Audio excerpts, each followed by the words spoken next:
I'm actually a very shy person. When people see me, they think I am very bold. But deep within me, I know I am shy. I'm kind of like an introvert extrovert. And after a wonderful and interesting 23-year career in the corporate world, due to some conditions, I needed to come out and stop hiding. I then decided to become a content creator at age 42. But my first problem was writing my content or preparing my content. When I started, people used to scroll past my posts and my content until I told my story. Trust me, I didn't want to tell my story, but I had to. And the day I told my story, everything changed for me. Hey, it's Dr. Ish. And if you've ever felt like people are ignoring your brilliance, I've been there. Like you're creating and posting and showing up consistently, but no one is really seeing you. Oh, I know that feeling too well. And it happens all over social media, no matter the platform. Everyone at some point in time has experienced being invisible. But let me take you back. I was doing everything right. I had clean graphics. I was teaching solid content. I was giving value. I had a great resume. But my content was quiet. No comments, no reach, and no engagement. Then, one day, I shared my story.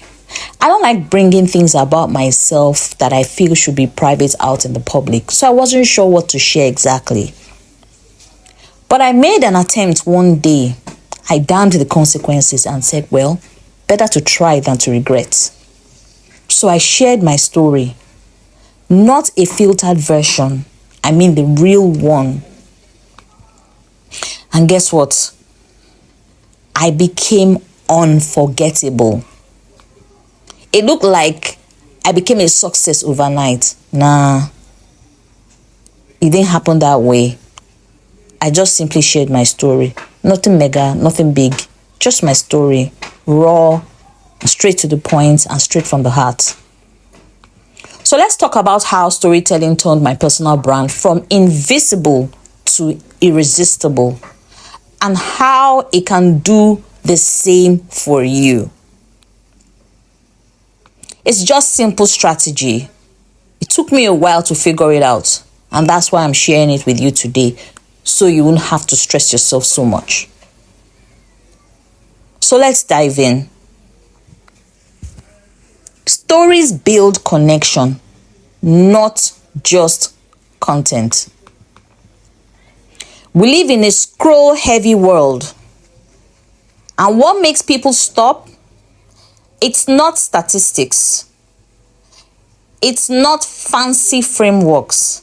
It's stories, because your story is always different from any other person's own. I mean, the first time I shared how I went from burnout to breakthrough as a working mom and a leader as well, it was raw. In fact, at a point I was scared of even clicking publish. I thought a lot of people would make fun of me or laugh at me. I spoke about crying in my car before meetings. I cried a lot. I spoke about hiding panic attacks. I still face it sometimes. But this time, I handle it differently.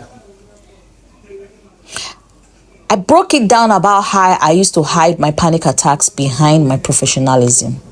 I'm just as human as every other person. And that post, over 50,000 plus views in 3 days. I couldn't believe my eyes. Is this me? But more than that, the DMs. And I still get those till today. Thank you for saying what I felt for years. I finally feel seen. So my takeaway here is people don't follow titles. They follow transformation. And the tip here is every story you tell should guide someone from I've been there too. I can get there too. Number 2, the framework that made my story go viral. Now, I know what you're thinking. How do I even tell my story without rambling or oversharing? Yes, that was my fear for years. Use this 5-part structure to guide you. Your before. What was life like before the change? Breakdown. What challenge or failure happened? Breakthrough. What sparked the shift for you? Big win. What changed because of it? And then the last one is the takeaway. What can others learn from it?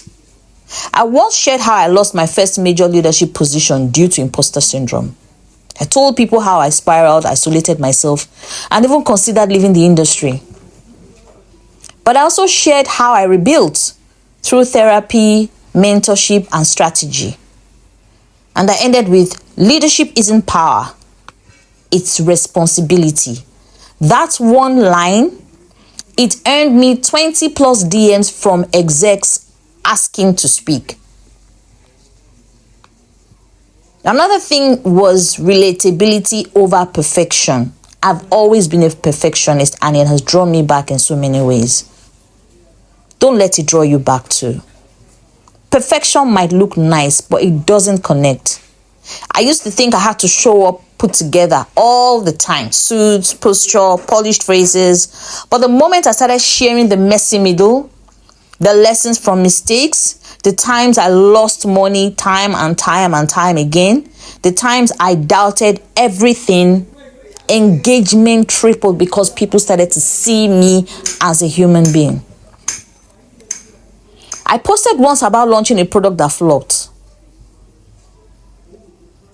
I made money weekly and I still showed up on Monday like a boss. People laughed.